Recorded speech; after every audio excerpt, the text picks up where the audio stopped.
गौरी की शादी एक बड़े घर के लड़के यानी कि राजेश के साथ होती है। राजेश की 4 बहनें हैं और सभी अपने भाई पर जान छिड़कती है। अरे पापा, ये राजेश के लिए कैसी छोटी सी हिट की लड़की ब्याह लाए आप? हम लोगों का भाई तो राजकुमार है, उसके लिए तो कोई राजकुमारी होनी चाहिए थी। गौरी को ननद की बात बुरी लगती है और वो रोने लगती है। अरे क्यों गला फाड़ रही है? क्या गलत बोल दिया मेरी बेटी ने? एकलौता बेटा है हमारा, समझी? वो तो तेरे ससुर हाँ कराए थे, वरना मैं तो ना करवाती तेरी शादी अपने हीरे जैसे बेटे से। ननदे सास को भरती और सास गौरी से लड़ती। ये क्या है? तुम्हारी बहनें और माँ आए दिन मुझे खरी खोटी सुनाती रहती है। क्यों नहीं बोलते उन लोगों को कुछ? अरे क्या बोलूं? अब उन लोगों का इकलौता भाई और बेटा होना, तो वो लोग थोड़े इमोशनल है मुझे लेकर, समझा करो ना। और कौन सा वो लोग रोज आते हैं ससुराल से? माना एक साथ नहीं आती, लेकिन रोज कोई ना कोई तो खड़ा ही रहता है ना। खैर, जैसे तैसे कुछ साल गुजरते हैं।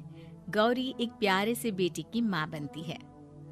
सुनिए, हर बात पर ससुर जी से पैसा मांगना ठीक नहीं लगता।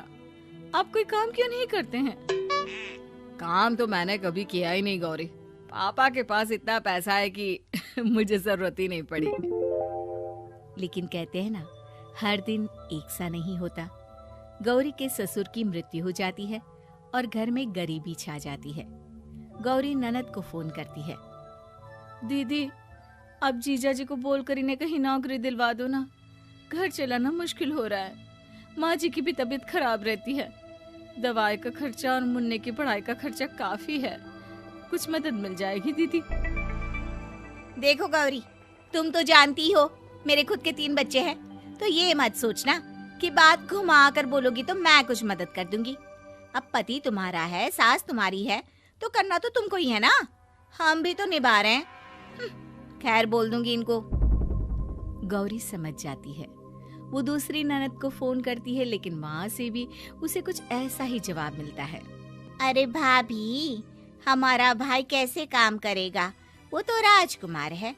बस आप जरा माँ का ख्याल रखो, उन्हें कोई तकलीफ मत होने देना। बाकी करते हैं बात आराम से।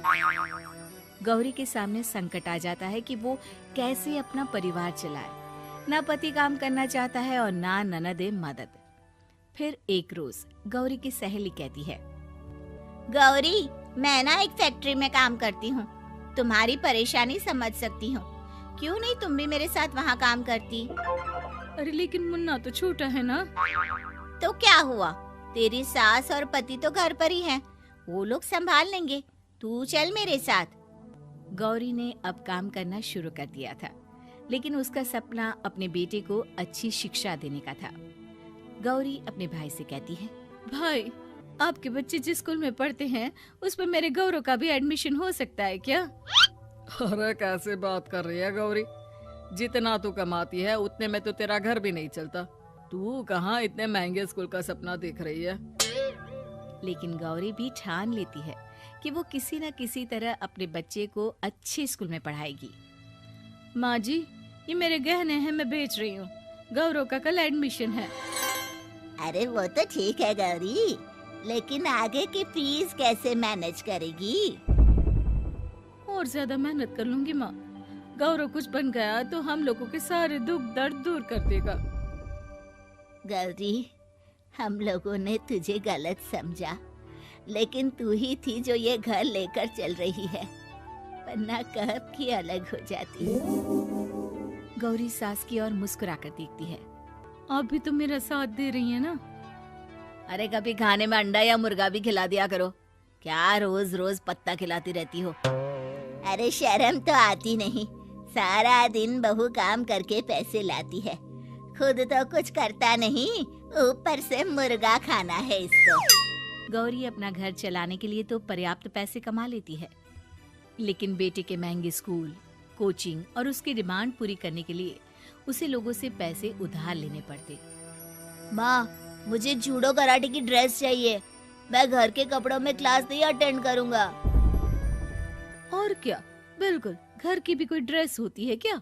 मैं कल ही ला दूंगी। हाँ बच्चा, तू बस मन लगाकर पढ़ाई किया कर। उसके जाने के बाद कहाँ से लाएगी पैसे ड्रेस के? माँ वो पास वाली चाची से कुछ पैसे उधार लूंगी। अरे सभी से तो उधार ले चुकी है तू। कर्जा इतना चढ़ा लिया है कि पूरा जीवन भी कमाएगी तो उतार नहीं पाएगी। अरे माँ जी, गौरव कुछ बन जाए तो मुझे कमाने की क्या जरूरत, फिर तो मैं बस रानी बनकर राज करूंगी। एक दिन गौरव कहता है, माँ मेरी नौकरी लग गई है, वो भी अच्छे पैसों में। अब हम लोगों के बुरे और दुख के दिन जल्दी खत्म हो जाएंगे। गौरी की खुशी का ठिकाना नहीं होता। वो सास की फोटो के सामने हाथ जोड़ती है कि उसका पति उसे कहता है, देखा गौरी, तेरी तपस्या खत्म हुई। इतने सालों से जो तू फैक्ट्री में नौकरी कर रही है, अब तू आराम कर सकती है। अरे नहीं नहीं, अभी तो नौकरी लगी है, कुछ दिन कुछ पैसे कमा तो लेने दो। कुछ महीनों बाद गौरी की ननद गौरव के लिए रिश्ता लेकर आती है। अरे भाभी, वो मैं ना रिश्ता लेकर आई थी गौरव के लिए। सुना अच्छा कमा रहा है, क्यों? देखा मेरी बहन कितनी अच्छी है, कितना सोचती है हम लोगों के लिए। गौरी कुछ नहीं कहती, लेकिन उसका मन नहीं होता है कि वो बेटी की शादी इतनी जल्दी कर दे। हाँ वो तो ठीक है, लेकिन अभी कुछ कर्जा है जिसे उतारना है। तो क्या हो गया, शादी के बाद भी उतार लेगा। कम से कम एक लड़की आ जाएगी तो आराम रहेगा। गौरी लोगों के प्रेशर में आकर बेटे की शादी कर देती है और शादी के बाद एक दिन जब अपनी फैक्ट्री में जाती है।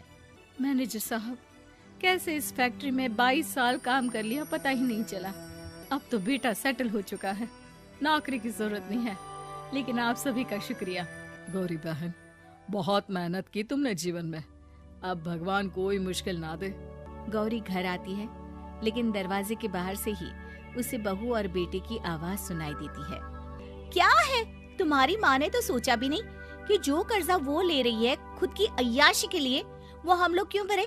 उनका कर्जा है वो देखे। हाँ लेकिन क्या करूँ, माँ को छोड़कर रह भी तो नहीं सकता ना। अरे रह नहीं सकती तो क्या करोगी? पूरी जिंदगी उनका कर्जा चुकाते रहोगे? कल को हमारी भी फैमिली बढ़ेगी, कैसे मैनेज करेंगे? मैं नहीं जानती, साफ साफ बोल दो पैसे नहीं है फालतू के। जिसका कर्जा है वही निपटाए। गौरी बेटे बहू की बात सुनकर स्तब्ध रह जाती है और अंदर न आकर वहाँ से सीधे फैक्ट्री जाती है।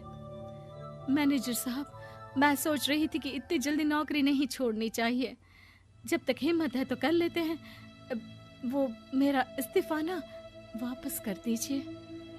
ये बोलकर गौरी की आंख लाल हो जाती है। मैनेजर समझ जाता है कि गौरी की उम्मीद टूट चुकी है। वो उसके हाथ में इस्तीफा रखकर कहता है, कर्जा माँ का है तो माँ ही चुकाएगी। माँ का कर्जा आज तक क्या कोई चुका पाया है?